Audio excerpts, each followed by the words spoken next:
Chapter 2: Computer repairs. Owning a computer is almost essential in today's world. With the introduction of the internet and the convenience of email as a method of communication, it's easy to see why most people want to have a computer in their home or office. Computers are like anything else, and there are times when they don't operate as planned. It's frustrating to be sitting at your desk ready to play a game or work on a document only to find that your computer isn't being cooperative. When it comes to computer repair, it's often wise to seek out professional help. A computer technician is specially trained to evaluate the problem and offer the best possible solution. There are certain types of computer repair that you might want to undertake yourself. These are usually minor fixes that can be handled with a bit of instruction and attention to detail. A computer repair that you might be able to take care of yourself is the replacement of the computer's battery or fan.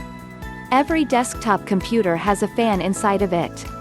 This fan is used to keep the computer's components cool. It's essential that the fan operates efficiently to ensure that the computer doesn't become overheated. The first sign that your computer's fan might not be operating properly is that you'll notice a different sound when you start or run your computer. Instead of immediately taking it to a computer repair shop, take a moment to test the fan. Computers typically have two fans. One is used to cool the power supply and the other is used to cool the CPU. Open the cover of the computer and listen. If the sound does appear to be coming from the fan that cools the CPU, you'll want to replace it. If the computer is still under warranty, then this type of computer repair will be done free of charge. Follow the instructions you were given for repairs at the time of purchase. If the warranty period has elapsed, you can either take it to a computer repair shop or do it yourself. The very first and most important step when doing any computer repair is to unplug the computer from the electrical outlet. You'll then need to examine the fan to see how it's connected. It will probably be attached by a few small screws. Once these are loosened, you'll need to disconnect the fan from its power supply. This will be one or two small clips. Then take the fan to your computer repair shop and purchase a new one. After replacing it, reattach the cover and plug the machine in. The fan should operate perfectly now, and the noise that you were hearing will have disappeared.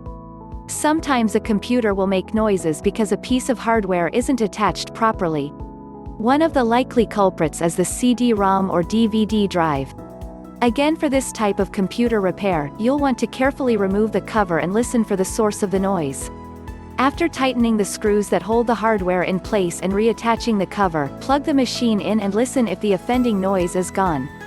When it comes to computer repair, it's important to be safe and thorough.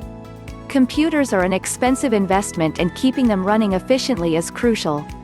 If you are comfortable handling a small computer repair yourself, give it a try. If you're not comfortable, take the machine to a local computer repair shop and allow the experts to do their job.